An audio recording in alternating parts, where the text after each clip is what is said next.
Hey everybody, welcome. It's lunchtime, so I'm assuming that you all have a snack or some coffee or something good at your desk with you as you work with us today. So we're super excited to work with you for about the next 30 to 45 minutes. It's going to be a short and sweet conversation, but we're hoping that you're going to get a little bit of insights and then some new information about our program, The Power of Collaboration. So before we jump in too much farther, I just want to take some time to do some introductions. So we have myself with you today. I am Shannon Olson. I'm with Henley Leadership Group, and I'm the Director of Training and Development. Pretty much accountable for really supporting our clients and making sure that the right training gets into their system to really meet their unique needs. And then I also have Carrie with me today. Hi, Carrie. Different location, but with us today. And Carrie's going to be working the Q&A and the chat windows and the polls for us today. So what I like, if you're willing to do so, is just take a minute and find your chat box. It should be a Q&A box, and give Carrie and myself a hello so that we know that you found it. And as you're doing that, just a brief overview of Henley Leadership Group if you don't know about us. So we're a Northwest-based leadership development firm, and we really focus on working with leaders to upgrade their habits, their patterns, or ways of working so that we can create really vibrant, thriving workplaces. So we do coaching and training and curriculum design and all sorts of great work in that area. Carrie, are people finding the chat box? Yeah, they sure are. Okay, good. And they're all coming in. All right, excellent. So as we work together, Carrie may interrupt me if there's questions that come in that are relevant to what we're discussing. She'll help answer as many as possible. As always, the more participation, the better. So with that, sort of what we're going to focus on in the next half hour or so. So we're going to do a brief introduction on these pieces. So first is the idea of why collaboration. Why are we having this conversation? Why does it matter now? Why is it relevant to your workplace? The second are signs or triggers that maybe your team or organization need an upgrade in this work. We're going to talk a bit about sort of where to start with all of this. How do we ensure successful outcomes with training? We'll introduce the 5 elements model. You'll have some polls to participate in, maybe ask some questions at that time, provide us some thinking and feedback. We'll talk about results, what you can expect, and then of course a quick overview of this offering that we provide. So during the session, so in all transparency, webinars are not my favorite thing. I love being face-to-face. I love being able to talk one-on-one with people and really have a dialogue. So the more you're willing to participate virtually, the easier it is for me. So it's a selfish ask. It also makes it a bit better for you. So when we have polls, take time to answer them and participate. Use your Q&A window. Find out, get the information you need. Ask Carrie questions. Pass questions to her that I can hopefully answer live for you during this session. There's also a cute little raise hand function. Sometimes if I blast out a question while I'm talking, you can just raise your hand if that's relevant to you at the time. And really, this helps just keep you present during this time. We know that webinars, it's hard to stay focused, so the more that you're just actively participating, the better. And Carrie, feel free to hop in if I miss anything or if there's something you want to add in as I'm talking. All right, I sure will. And yeah, we're getting a lot of engagement over here. People are all saying hello, so we're ready to go. Hi, everybody. And I know I looked at the list and there's a lot of familiar faces. And I know there's many of you that actually have done the Power of Collaboration program. So I'm super glad you're here. And it's always fun to be with friendly faces. So hello, hello. And to the newbies, welcome. We're excited to work with you as well. Okay, so this idea of collaboration. So our firm about 15 years ago got really clear that our organizations were in need of an upgrade around collaboration, that there was a whole way of working that had gotten us to a certain point and it was no longer working. And then over the last decade, what we know from research and from data is the need for collaboration has actually grown by about 50%, which is a huge leap. And teams are struggling to figure out how to keep pace with that. Long history of working in silos, of just being accountable for your lane. And now all of a sudden we're having to work across organizations, across teams, often outside even our own companies. The hierarchy is becoming flatter. We're more matrix than ever, and there's a lot of ambiguity. So it's caused us to have to shift the way in which we work. So I would love, as I'm talking right now, and I'm going to set up a few things to consider about possible signs that you need an upgrade in collaboration. But I would just love for you to be reflecting, and you can put the notes in the chat box. Are there signs for you right now, or where are you feeling pressure that's starting to point to, we could use some improvement in this area? So really what I want you to look at is your own pain points right now around collaboration. You know, our firm, we're a small firm, but we even feel it. You know, there's about 15 of us that work together, and we really can feel the crunch ourselves when it comes to keeping people informed and how do we collaborate on big projects and who needs to know what. So we feel it as well. I say that because it's an evolving learning for all of us. So feel free to drop Carrie and me a few lines about really what does your organization need to focus on right now when it comes to collaboration. So some of the common triggers that have led people to reach out to us and have really shown up during these offerings in this program. So the first is just overall a need to innovate and upgrade. I know in the big industries right now, we're being tasked with producing in whole new ways. You know, the healthcare system isn't the way it used to be. Technology is faster than ever. The utilities are being tasked with energy efficiency and more environmental laws, and we're needing to change the way we get work done.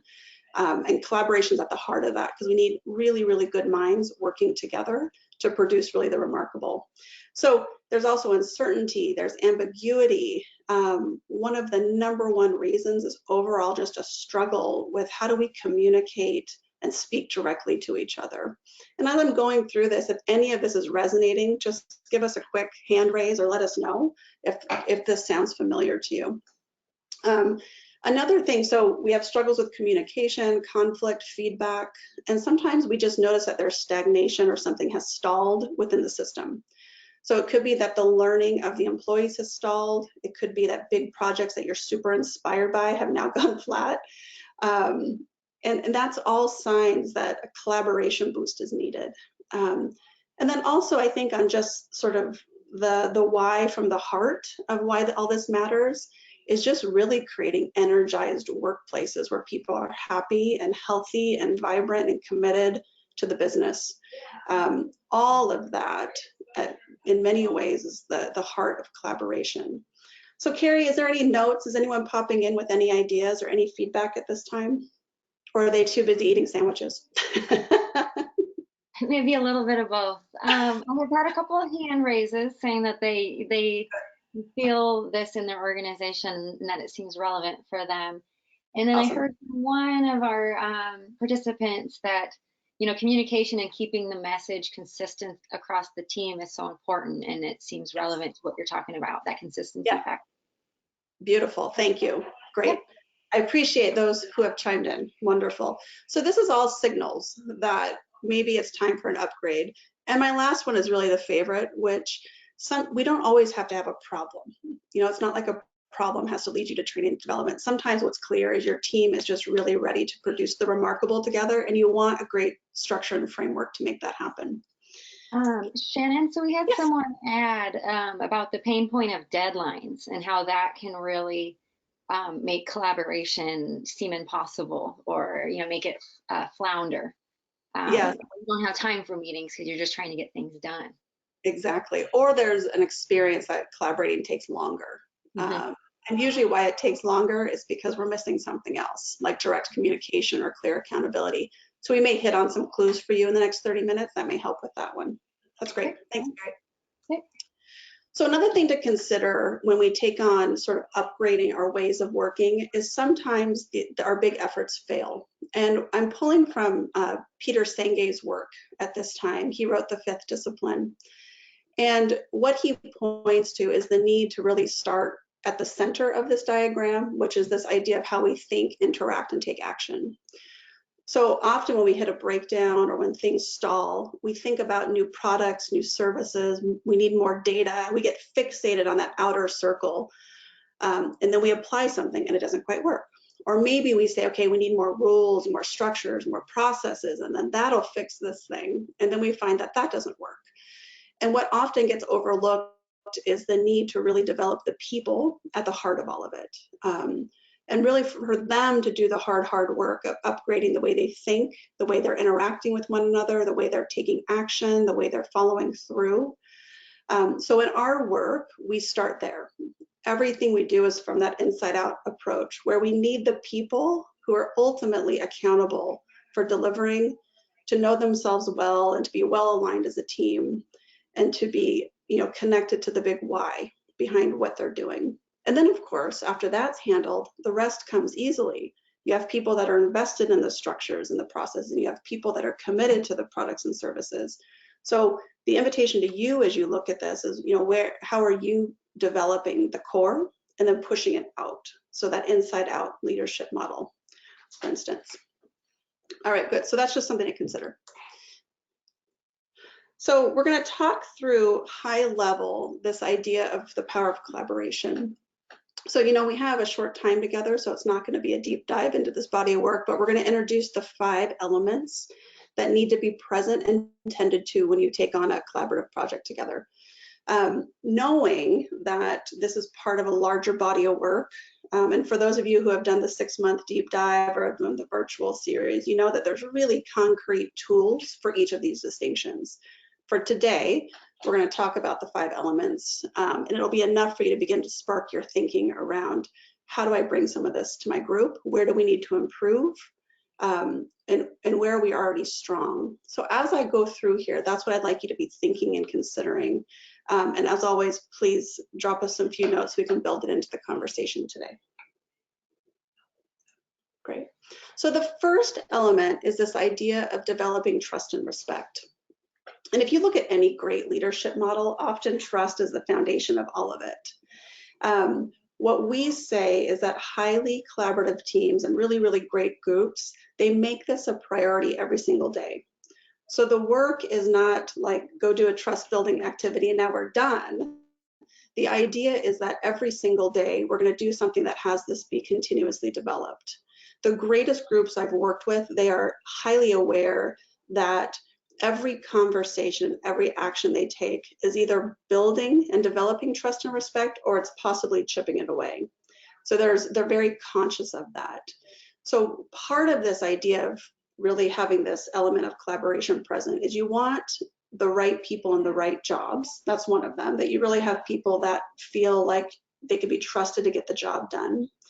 You want to have really open lines of communication. So direct feedback, direct communication. There's no triangulation happening. People are going straight to the source to sort things out. We know that's easier said than done. And from our experience, we know that people want to have those open dialogues, and often they don't have the right framework or the right tool to make it happen. So part of the work is, what's the shared tool that we can use together? So when you look to your own organization, I'd like you to, drop us a line around, what are you doing right now that you know is developing trust and respect? What can you own for yourself as a leader or as a team member that you can say, what, here's one thing I am doing that I know is building on this. We'd love to hear from a few of you. So on this one, what there is for you to pay attention to is the ongoing development around it, that it's not a one and done, that every time a new team member comes in, you start here. Every time there's a reorg, you start here. Every time a new project launches, you make sure you have the right people doing the right things.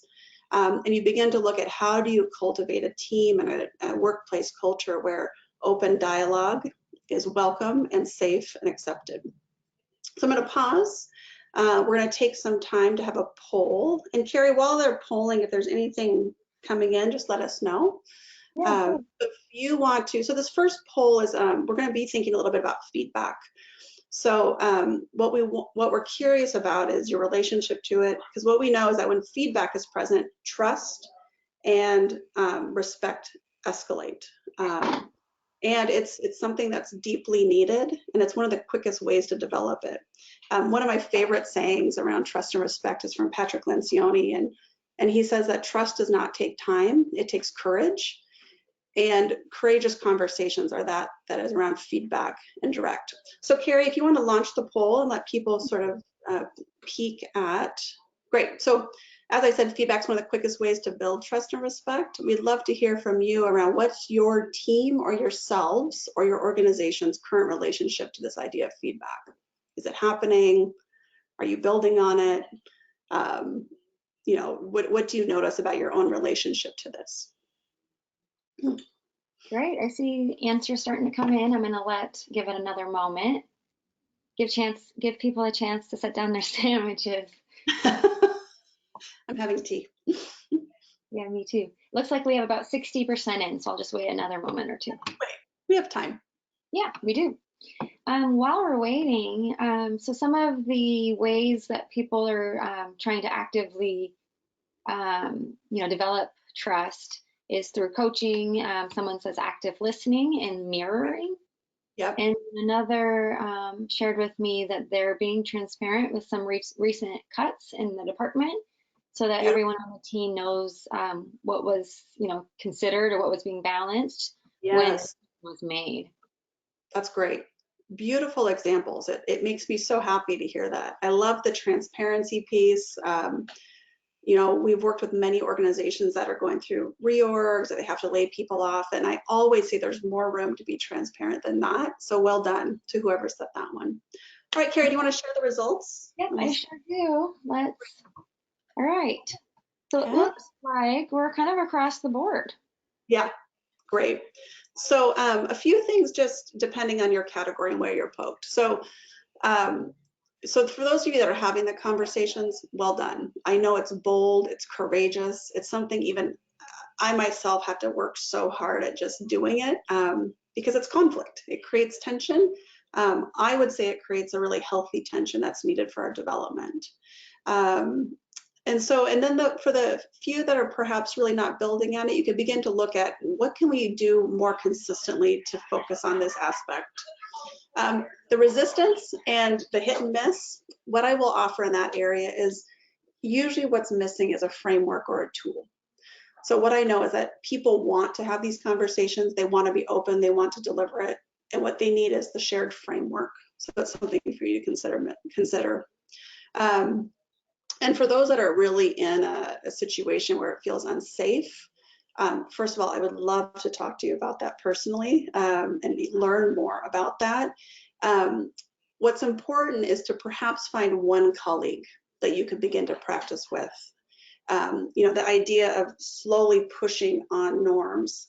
So if the norm is unsafe and if the norm is that it's not okay to give feedback, find an ally, find a colleague that you can begin to practice this with and to see if you can slowly create an opening for others in that way. So thank you for participating. Beautiful. All right, great. And Carrie, can you see my screen still? Sometimes we are back. Yep. All right, excellent. So thank you for that. So the second element. There we go. So the second element is this idea of holding a shared compelling purpose. So this for us is a bit different than like the corporate vision or the corporate strategy. This is really the heart and the why behind what you do. And we say it needs to be compelling, which means it's exciting enough that it actually has you want to get out of bed in the morning and get to work. You're inspired by it. You're really clear that every single thing you do at work is tied to this big idea. And what we see can happen at times is teams will do a lot of great work around visioning and mission statements, and they'll come up with some really great tagline, and then they forget about it. And it goes into a drawer, or maybe it gets hung on the wall and we forget to read it. So the work around collaboration and the teams that do this well is they hold it. They hold the shared compelling purpose, which means it's present at every meeting, it's returned to over and over again. It's spoken to, it's lived everywhere. One of the companies that we worked with forever, DaVita, they are so dedicated to their compelling purpose that if you stopped anybody at any time in any part of the building in any role, they'd be able to share with you the compelling purpose and why it matters to them. And it's an effort they've made to make sure that everybody's anchored in it.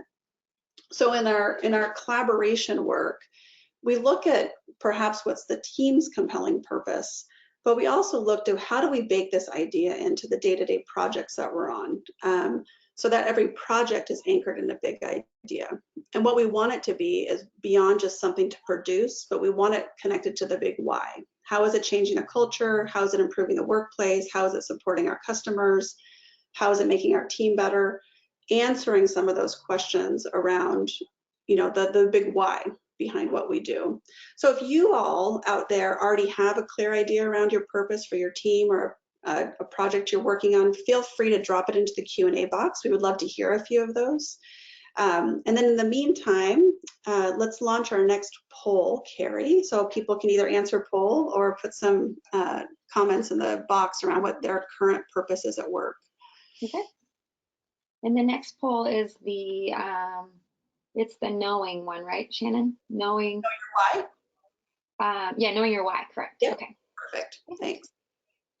All right, here we go. So knowing the why behind your work increases employee engagement. Choose one answer that best fits. Beautiful. So what we're looking for here is, do you know that? And in our experience, we often, like I said, we often know the sort of the corporate why, the big organization why. What we want is for the team to be anchored in their daily why and what's really resonant for them. And as a reminder, please go ahead and share some of your own purposes if you have some crafted for yourself. We'd love to hear some of them. Great, so we have about 80% in. I'll give it another moment or two. And please feel free to reach out. Yes, I know. It's lonely here when people don't talk to us. All right, so let me close now and let's share our results. All right. Cool. Excellent. So the majority, what's great is that the purpose is there. So that's beautiful, but the actions are not connected to it. So the invitation here is for you to put some practices in place that bring the purpose to the forefront of every conversation. So it could be that we've had teams that put the purpose statement on top of project plans, so people remember the why behind that project. They check in with them at meetings. We do something to go above and beyond until we're anchored in it. So it's something for you to consider if you notice the actions aren't connected to it. And beautiful as far as we are clear, engaged, and compelled. Love that. I love the too busy to have a purpose. We just get stuff done. Listen, I'm super guilty of that myself. There's days where I get to the end of the day and I don't know why I did anything I did that day. So for those that are too busy, it is a beautiful time for you to sort of slow down and get anchored in it. What you'll see is an increase in engagement. You'll see people more inspired. You'll see a renewed sense of energy behind the way people work. And if there's nothing for you at this time, once again, similar to this idea of developing trust and respect, start a conversation with somebody. Begin to sort of forge the crack in the system that says, okay, why do we do what we do? What's the big idea behind all of this day-to-day work that we do? All right, beautiful. Thank you.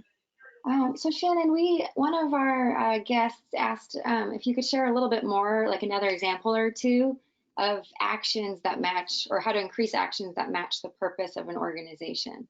So I think you gave one example, but do you have a couple other examples? Yeah, so the one example I gave was, so the clue is to have the purpose statement well defined, and then to say, how is this action aligned to that? So it could just be a daily or a weekly practice in your company. We've seen people that take on, like when they have project plans, that the compelling purpose statement is at the top. So people remember this spreadsheet is actually on behalf of this.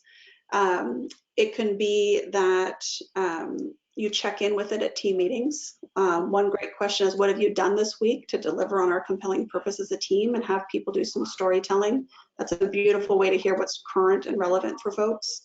The trick is to have people remember that no matter how small the detail or the busy work or the minutia, it can feel irrelevant.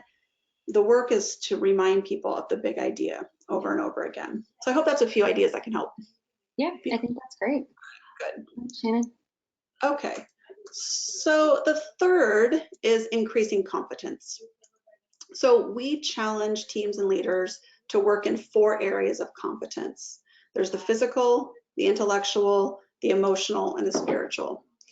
So what we often see in the workplace is that the intellect, the mental competence, is the one that's most utilized. We want people's brains, we want their thinking, we want their ideas, we want them to focus on their work, which is great. We need you. That's why we hired these folks. What goes missing is access to the whole leader or the whole internal system, where there is a lot of really great energy and input to be had. So if you imagine if you worked on a corporate system and you only focused on developing one part of your business, you would end up with a lot of failure in other areas. Our internal system's similar. If we only focus on utilizing the mental, we lose access to all sorts of other key insights. So physical are simple things, well, not so simple, but they're areas such as, am I rested? Am I eating well? Am I drinking water? Do I have a desk chair that works for me? Am I standing up? Am I taking breaks? Am I going for walks? All those things that are tending to your physical well-being. It's no surprise to any of us that when we're exhausted and fatigued and when our body's not in good shape, we cannot work in a way that we are meant to work. So the stretch is for the team and the culture to begin to make room for physical competence, for that to be increased at the workplace. So that's the first one. The second one is our intellect, which I've talked about. And outside of using your brain every day, what we want are leaders that are continuously learning and questioning their own mindset and really increasing their competence around the way they think. So it's not just about what you know, it's also how you make decisions, how you're thinking, where you're looking from, and what you're paying attention to. And within that is also the ability to be very, very focused on really the best use of you and the work that you're producing. And as I'm going through this, please, if you have ideas that are coming up or practices or that you do at your workplace, we would love to hear them. The third is emotional competence. And this is really the idea of how well do you know yourself? How are you able to regulate your own emotions? Are you being accountable for your impact on others? Are you being transparent and including people in the ups and the downs and the anger and the joy and all that come with leadership? Do you have the ability to share that in a really responsible way? And then the last competence is spiritual, which is the idea of, similar to being really connected to your compelling purpose, but are you growing in ways that continue to fill you up, to develop you, to have you feel like you're connected to something bigger than just the spreadsheet that's in front of you? And really are you doing things that have you feel alive and well used? That's the idea of spiritual competence. So when you look to your team and when you look to yourself, the question we ask is, are you tending to those? How are you practicing those at work? How are you measuring them even? Because as we know, you get what you measure at work. And we often measure intellectual competence, but we forget to measure all the rest. So we would love to hear if you have any daily practices at work that fit into any of those competencies. How are you tending to those? And then as you think about that, we're going to get ready to launch the next poll. So we know that this matters. We know you need to develop your whole self. What we like to look at is how well are you currently doing that at work? So Carrie, do you want to take a minute and launch the poll? We'll give people a minute or so. I muted myself, of course, Shannon. Okay, good. And as you're answering these questions, this idea of the physical, intellectual, emotional, spiritual, it came from a book called The Power of Full Engagement, which I'm spacing on their name right now. So, and what they did was they studied athletes who really performed the remarkable, right? Gold medalists. And they began to look at how they train and how they develop. And what they noticed is that athletes develop in all of those areas. So they really can produce the remarkable. And then they began to look at what would happen if teams took that on as well, work teams. What if we had people that were rested, people that were continuously learning, people that were able to be accountable for themselves with emotional regulation, people that were filled up and impassioned by the work, what would be produced? And so that's what led to the importance of really developing a whole person within a whole system. All right, great. How are we doing with poll? Yeah, great. I'm going to give it just another maybe 5 more seconds and then I'll close it.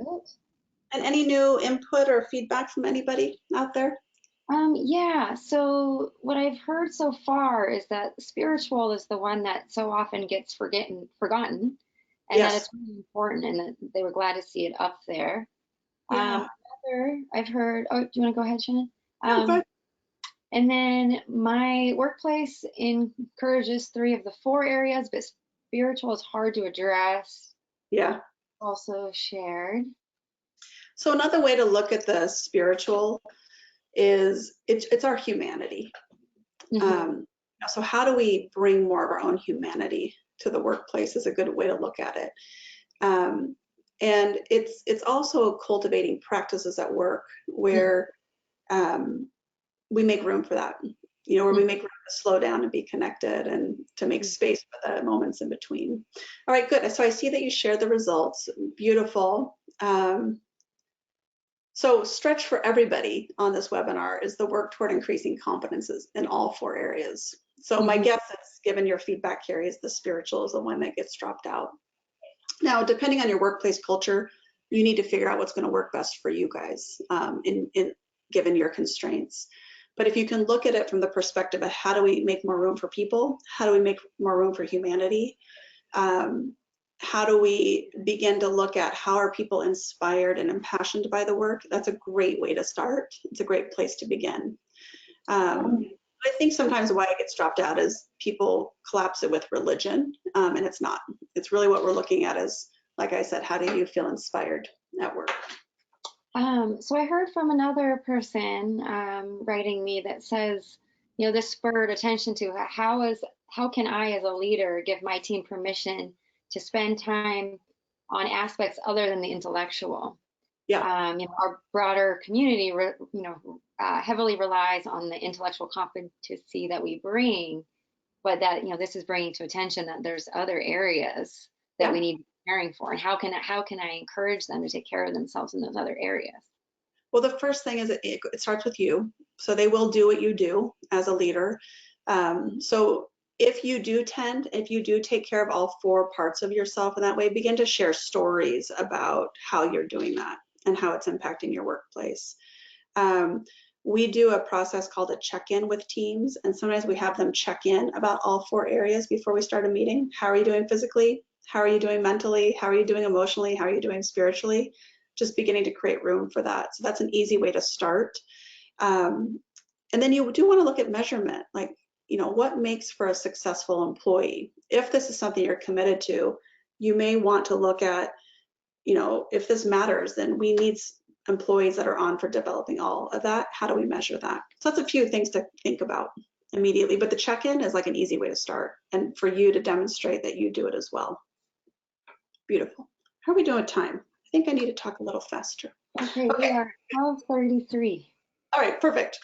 Okay, so great questions. I appreciate the participation. So number 4. So when we first designed this program, I think about 15 years ago, we used to call this the failure session. And I'm not kidding you, nobody would come. So it was like a 6-session series. We'd hit like session 5, which was all about failure, and like the attendance would drop off. And we really realized that we were onto something. Like, this is a conversation that nobody wants to be part of. Nobody wants to talk about failure or what that looks like. So we changed it to build strength through breakdown, which is the same difference. Really what we're looking at is how can we fail as a team in a really great way. So as I'm going through this, I would love for you to reflect on your own team and how do you all manage failure when it happens? What are some things you have in place or that you don't have in place yet, but you think could help around this idea of building strength through breakdown? So when it comes to collaboration, I see it closely tied to innovation, that we need teams that are producing the remarkable together, perhaps going places they haven't been before. And inevitably, what's going to happen is breakdowns and failures and stops and starts. And the key is to create the conditions where you all can fail really fast. And part of that is creating the conditions within the greater culture where failure isn't just something we say like, let's learn from our mistakes, but we actually truly begin to look at how do we create the conditions for risk taking, for breakdowns and failure, and for quick learning around those. We want quick learning and quick recovery when it comes to breakdowns. one of the biggest issues I see is that the teams have become so concerned with doing it right, or with not making mistakes, that they've almost suffocated their own ability to be relevant. So they're not stretching, they're not stepping out of their comfort zone, they're not taking any steps towards the stretch zone or to new learning. So in the power of collaboration, we spend a whole day really looking at what's the framework that's going to allow your team to win at this. And we want that in a way where nobody's blaming anybody for anything, but the breakdown is actually like an opportunity for new insights that we would not have known before. So this is the idea of building strength through breakdown. So go ahead and launch, or let me see. So the next poll is this idea around innovation and creativity. And I'd like you to begin to, once again, reflect on yourselves and your teams, and how are you in that space? Where are you winning at this? You know, where is it perhaps a struggle? And you know, sometimes when I work with teams and I have them, we look at an area where they're stalled or they're stuck. Often what's preventing it is the risk, the willingness to step into something new that they don't know how it's going to turn out. And that's often the game to play, is how do I get my team equipped to be willing to step into that space? And if there's any questions about this one, it's a big one. We're not going to handle it in a 5-minute span on a webinar, but if you have any questions around this, just let us know. Great, I'm going to close the poll in just a moment. Beautiful. I'm just hearing from people who are saying, you know, this sounds really like a good idea, but it just seems hard in an organization where the environment isn't really, you know, allowing for failure, or at least it feels that way. Yeah. Well, you know, there's it is a tricky one, and similar to these other things that I brought up, what's missing, and this is an easy place for you to start, is the agreements you have in place around, okay, when we hit a block, when we have a failure, how are we going to handle that together? You really do want to create the conditions for safety around breakdowns and failures. Because if not, people aren't going to show up fully. They're going to be protected, they're going to be concerned, they're going to be worried. So what you want as a leader to do is begin to message that it's actually, we're okay here, that we welcome it, we need it, it's important, and we promise we're going to recover fast and move on from it. Good. All right, you want to share? Yep. Beautiful. Ooh, awesome. So we take risks, fail fast, and learn as a group. Gosh, about 30%. Awesome. Well done. Play it safe in order to avoid failure. Once again, nothing's wrong with that, but just know that you are going to hit your limitations as a team. At some point, you're going to have done everything you know how to do, and there won't be any more learning unless you're willing to kind of take that little step into the unknown. The blame game around breakdowns, totally common. What we want to do is upgrade it from moving from who do we blame for this breakdown to really what do we now know because of this breakdown that we did not know before. And then as far as it taking a long time, part of that is having the attention more on what caused the breakdown versus what do we need to learn on behalf of where we're heading. So great, beautiful, beautiful, good. So next one. So engaging the power of appreciation. This is our fifth and final element. So what we know is that practicing daily recognition and appreciation really is it helps motivate us. It's like the fuel that keeps us going. I've had plenty of days where I honestly was like, I'm done. I don't want to do my job anymore. And all it takes is a quick text or a phone call from someone on my team to say thank you, and I'm back in again. It's really that easy. So what we know over and over again, year after year after year, and this study's back from 2011, but we actually see this in more early recent studies, is lack of recognition and appreciation is the reason why people leave their jobs. It's what has us, it has us search elsewhere, it has us not stay connected. We don't get that what we're doing is making a difference. So often what we see is a lot of discouragement. We see resistance. The slide says absenteeism. I think what's worse these days is presenteeism, where you have a bunch of people at work, but they're not really there. I just had a call yesterday with a company and they said, everybody's here, they're showing up, but engagement is low and participation is low. Or sometimes there's a lot of cynicism and sarcasm that can run rampant. So those are all clues that increasing your level of appreciation and recognition in the workplace would make a difference.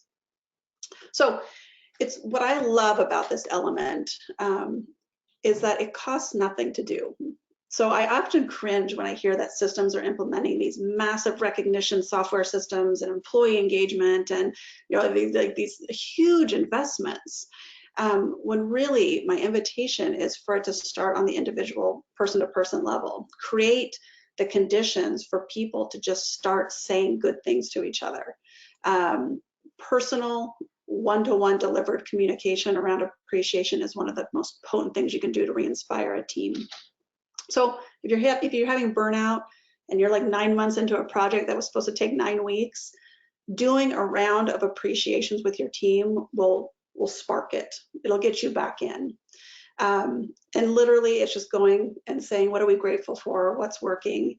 What can we say to each other as a thank you for getting us this far in this project or in this workplace? So let's take, in the spirit of time, let's do our next poll, Carrie. So this is really around sort of employee satisfaction, around really your own practice of appreciation in the workplace. And I appreciate as I go through these 5 elements, I'm not in any way saying this work is easy, but I did want to give you 5 areas to consider. So for those of you who wrote things such as, man, I know this is important, but it's a big lift, I'm not sure how to do it. I get that.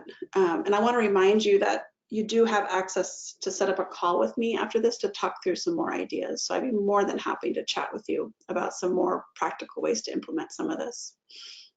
Good. All right, great. I'm going to close the poll in just one moment. And let's share our results. Oh my goodness. So what's great is that, so for the people that say, yes, I feel appreciated, good.